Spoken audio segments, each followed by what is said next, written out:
유다의 요시야 왕의 아들 여호야김의 넷째 해에 네리야의 아들 바룩이 에레미야가 불러준 대로 이 모든 말을 책에 기록하니라라고 말하고 있습니다. 여호야김 넷째 해는 기원전 605년 전으로 이제 패권이 바벨론으로 완전히 넘어가는 시기였습니다. 그러니까 기존의 질서들이 모두 파괴되고 이제 완전한 새로운 제국이 탄생되는 시기라는 것입니다. 그리고 네리야의 아들 바룩이 그 자리에 그 현장 가운데 지금 있습니다. 그의 직업은 서기관이었습니다. 서기관은 국제 정세에 민감할 수밖에 없는 위치에 있는 사람입니다. 또 국가가 위기 가운데 있었기에 얼마나 더 민감하게 바라봤겠습니까? 당시에는 글을 쓰고 읽는 사람들이 매우 낮았습니다. 그러기에 서기관은 국가의 고위 행정관료이면서도 법률 전문가로서 활동했습니다. 그리고 바룩의 형제인 스라야 역시 왕의 시종장이었던 것을 보면 바룩이 가지고 있는 가문의 힘이 굉장히 센 것을 알 수 있습니다. 그런데 바룩이 특이한 일을 하고 있습니다.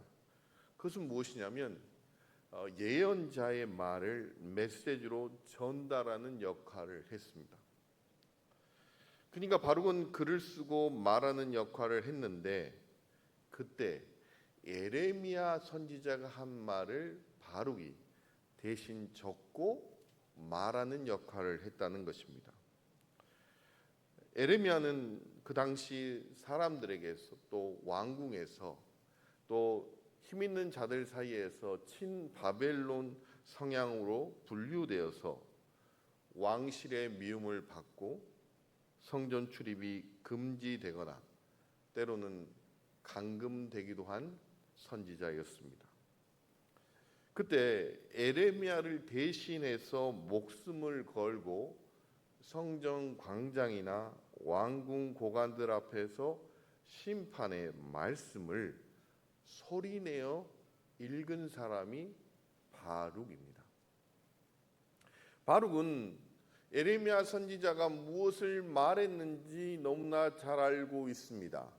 왜 그렇습니까? 에레미야 선지자가 말한 것을 기록하였기 때문입니다.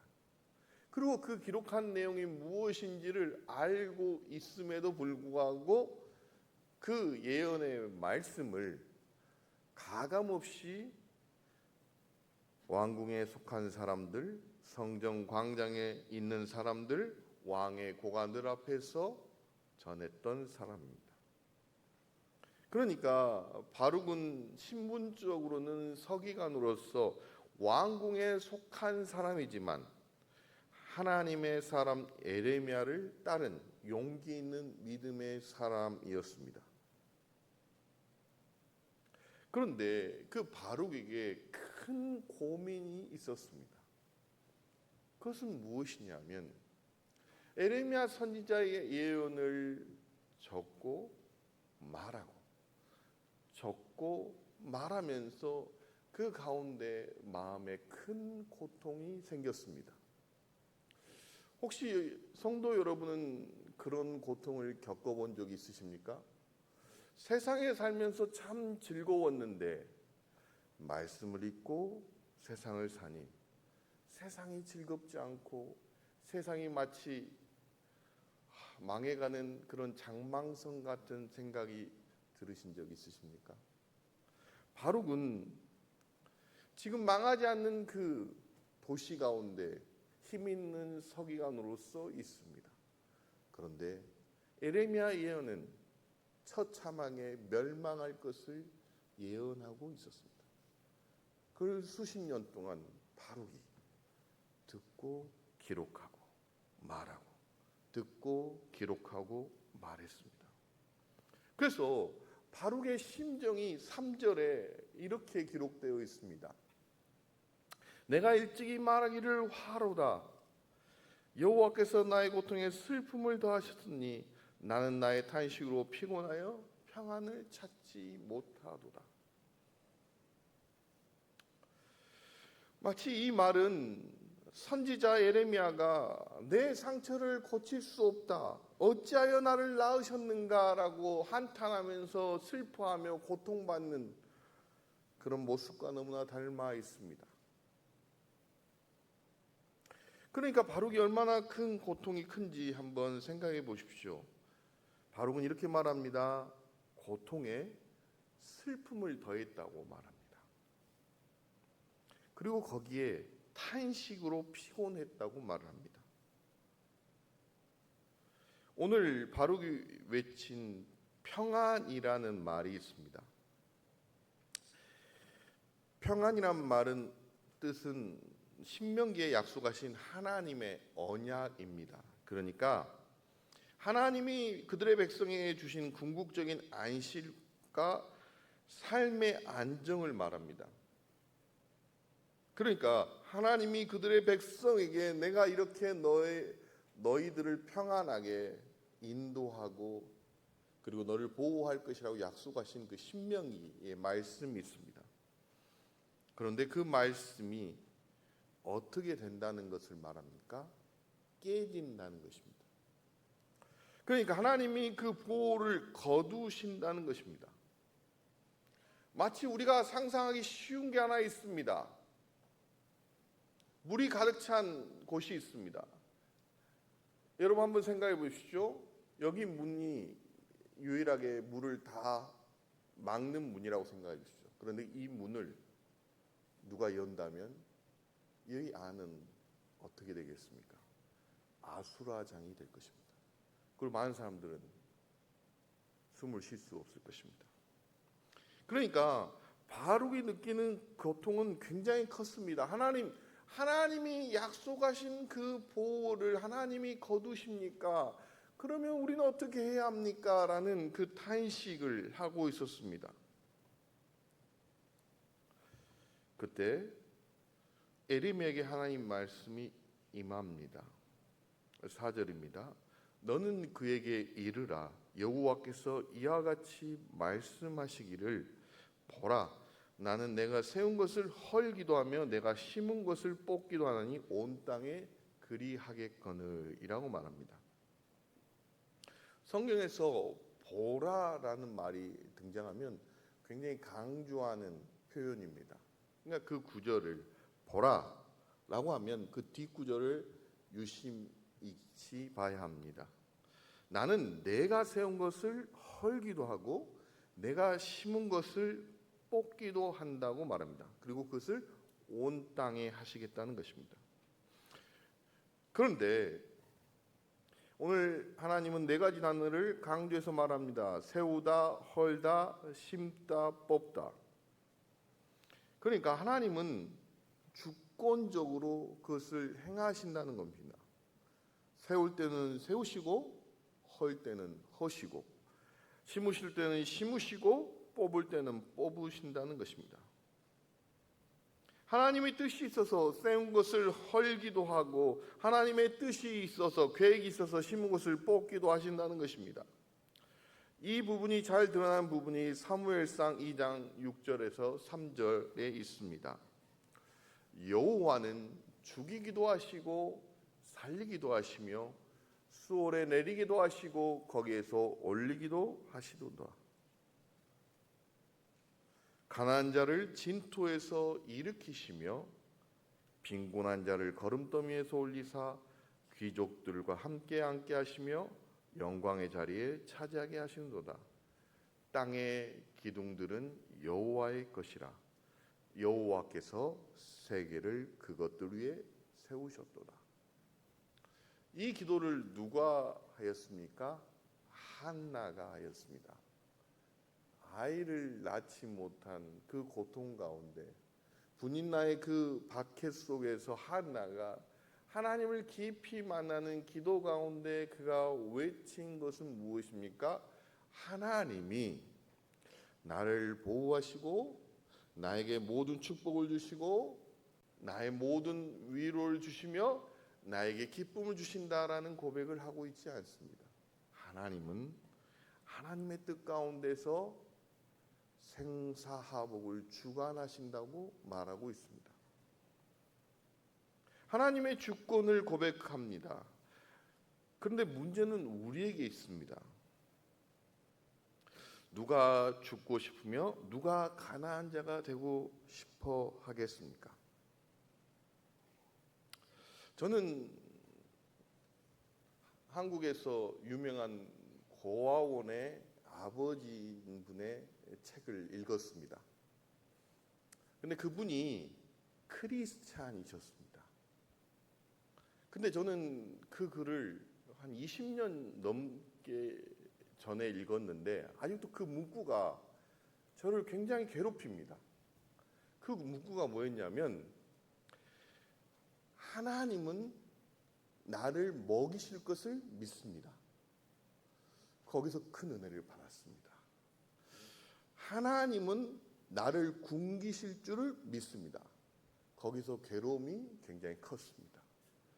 하나님은 나를 죽이실 줄도 믿습니다. 그 세 줄을 제가 20년이 넘는 시간 동안 계속 머리에 남게 있습니다. 하나님이 나를 먹이실 것을 믿습니다. 할렐루야, 아멘입니다. 하나님이 나를 굶기실 줄을 믿습니다. 갑자기 머리가 복잡해지기 시작합니다. 왜 나에게 이런 고통이 있을까? 하나님이 나를 죽이실 줄도 믿습니다. 하나님 왜 나를 죽이시려고 하시지라는 생각을 지금도 하고 있습니다. 근데 그분은 그 세 가지 글씨를 왜 책에 앞에 썼는지 저도 지금도 고민됩니다. 그리고 놀랍게도 그 책을 덮었습니다. 아직도 소화가 되지 않는 글이기 때문입니다. 바룩도 믿음이 굉장히 있는 사람입니다. 왜 그렇습니까? 에레미야가 예언한 말을 전하는 게 보통 용기가 있겠습니까? 자기 가문을 욕먹일 수도 있고 자기가 친바벨론 성향으로 찍힐 수도 있습니다. 그럼에도 불구하고 바룩은 그것을 온전히 전했습니다. 그런데 하나님은 놀랍게도 바룩의 깊이 있는 그 속마음을 아셨습니다. 그게 무엇이냐면 5절입니다. 내가 너를 위하여 큰 일을 찾느냐? 그것을 찾지 말라고 말합니다. 우리가 이 글을 읽으면 굉장히 큰 고민을 합니다. 바룩이 큰 계획이 있나? 너를 위하여 큰 일을 찾느냐? 그것을 찾지 말라고 합니다. 그런데 바룩이 자신을 위하여 큰 일을 찾는 게 무엇인 줄 아십니까? 마치 이런 겁니다. 6.25 전쟁이 일어났습니다. 모든 사람이 다 피난을 갑니다. 포화가 떨어집니다. 그런데 제가 그 자리에 있으면 기도를 하는 겁니다. 하나님, 제가 지금까지 하나님을 잘 믿지 않았습니까? 하나님, 저희 집이 여기입니다. 다른 집이 다 무너지더라도 내 집은 안전하게 해주십시오. 제가 그걸 믿고 기도합니다. 얼마나 당연한 기도 아니겠습니까? 전쟁의 포화 속에 내 집이 강건해지고 내 집에 피해가 없으면 간증하기도 얼마나 쉽지 않겠습니까? 여러분, 제 집이 그 포화 속에서 유일하게 살아남은 집입니다. 하나님이 턱길도 만지지 않으시고 다른 옆집은 무너졌지만 저희 집은 보호하셨습니다. 하나님이 살아계십니다. 얼마나 큰 간증이 되지 않겠습니까? 바룩의 생각이 그거였습니다. 심판은 막을 수 없다고 생각합니다. 왜냐하면 수십 년째 에레미야 예언을 들었는데 하나님이 한 번도 그것을 바꾸시지 않는 것을 보았기 때문에 심판은 임할 것을 믿습니다. 그런데 바룩의 생각 가운데는 하나님, 우리 집은 그래도 그 풍랑 가운데 안전한 폭우로 인도해 주시고 그 적들이 그 허물 때 우리 집만은 허물지 않게 해주시고 내 소유는 보호해 주시고 그 마음의 그 소원을 바룩의 마음의 소원을 하나님은 아시고 있었다는 것입니다. 그래서 너를 위하여 큰 일을 찾느냐? 그것을 찾지 말라고 합니다. 그러면서 이렇게 말합니다. 내가 모든 육체의 재난을 내리리라. 그러나 내가 가는 모든 곳에서는 내가 너에게 내 생명을 노량무 주듯 하리라. 여호와의 말씀이니라. 이 말이 얼마나 무서운 말인 줄 아십니까? 하나님 이렇게 말씀하신 겁니다. 바룩아, 너가 어디로 갈지 나는 잘 모르겠다 라는 말입니다. 하나님 아시겠죠? 바룩이 어디로 끌려갈지는 하나님이 아시겠죠? 근데 하나님의 의중은 이겁니다. 바룩아, 너가 어디로 끌려갈지는 모르겠어. 그런데 너의 생명은 내가 지켜준다는 말입니다. 그러면 여러분이 바룩이라고 한번 생각해 보시면 여러분 그 말이 여러분에게 어떤 위로가 되고 어떤 감사가 되고 어떤 평안함을 주십니까?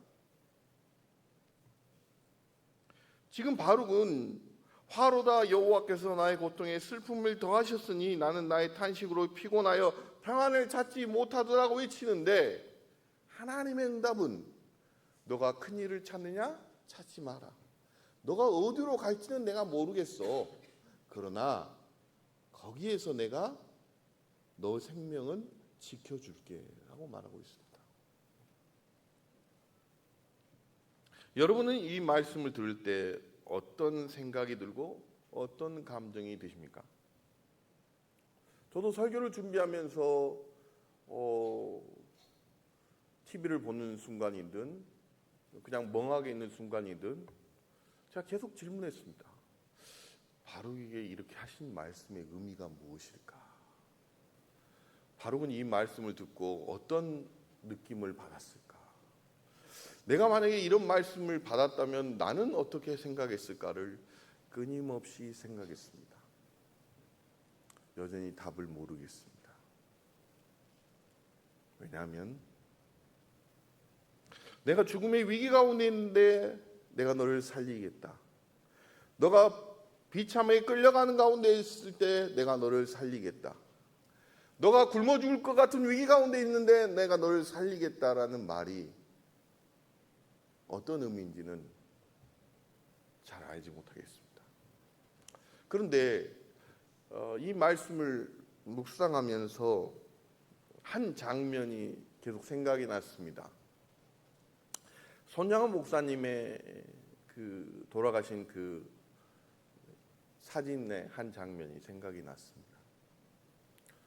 보통 사람이 죽으면 얼굴 아래로 흰 천을 덮습니다. 그런데 손양원 목사님은 코까지 얼굴의 천을 가렸습니다. 이상하지 않습니까? 보통 죽으면 이렇게 얼굴은 보게 합니다. 그래서 천이 이렇게 여기까지 덮습니다. 근데 손양원 목사님은 이 코 밑까지 천이 덮었습니다. 왜 그런지 아십니까? 손양원 목사님은 자기가 죽을 것을 알고 있었습니다. 왜냐하면 죽이기 위해 총을 겨눴기 때문입니다. 그 죽음의 위기 가운데 손양원 목사님이 무엇을 했냐면 그들에게 복음을 전했습니다. 예수 그리스도를 믿으라고 고래고래 소리치고 말했습니다. 그래서 그 총의 개머리판으로 손양원의 목사님 입을 쳤습니다.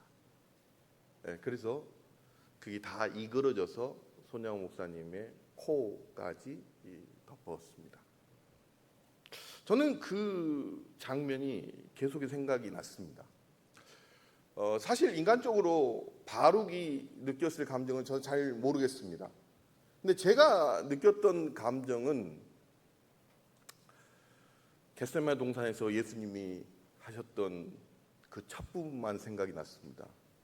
하나님이 하실 수 있거든 이 잔을 옮겨 주시옵소서라고 계속해서 되뇌었습니다. 그런데 반대로 생각해 보면 하나님은 바룩에게 그 증인의 삶을 살기 위해서 바룩을 끝까지 남겨두신 게 아닐까라는 생각을 하게 되었습니다. 사랑하는 성도 여러분, 우리의 삶은 다 이해되지 않습니다. 나에게 왜 이런 질병이 있는지, 왜 이런 고통이 있는지, 왜 이렇게 이런 슬픔이 있는지 다 이해할 수 없습니다. 그게 수십 년이 되면 더더욱 이해가 되지 않고 더더욱 기가 막힙니다. 그런데 내 고통을, 내 슬픔을 주님이 하나님이 쓰시는 증인으로 사용하신다면, 그리고 그 증인으로 사용하는데 나를 선택하셨다면 그것도 우리가 받은 은혜의 한 부분이 아닐까라는 생각을 하게 되었습니다. 사랑하는 성도 여러분, 우리에게는 바룩의 모습이 있습니다. 어떤 부분엔 담대히 복음을 전하지만 어떤 부분에서는 하나님, 나는 이것을 지고 싶습니다. 이것을 놓지 않게 하여 주십시오라고 기도합니다.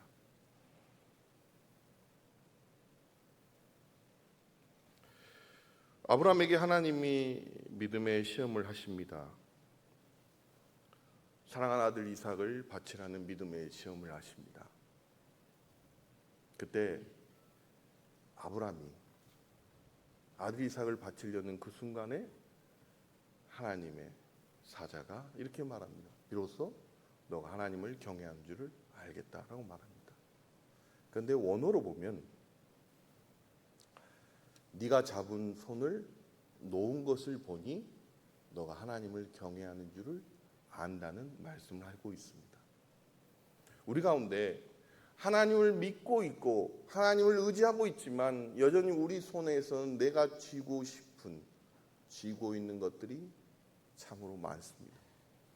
어쩌면 바룩에게도 그가 쥐고 있는 그 부분을 하나님이 놓으라고 말씀하고 있는 것입니다. 믿음은 하나님을 믿는다고 하지만 여전히 쥐고 있는 그것을 하나님이 놓으시라고 말씀하신 것을 온전히 순종하는 것이라고 생각합니다.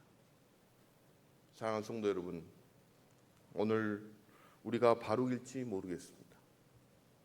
우리의 상황이 바룩과 같은 상황일지 모르겠습니다. 그때 하나님의 증인으로서의 삶을 살라고 말씀하신다면 우리가 기쁨으로 그 길을 가는 우리 북문의 모든 성도님 되시기를 간절히 바라겠습니다. 찬양하시겠습니다.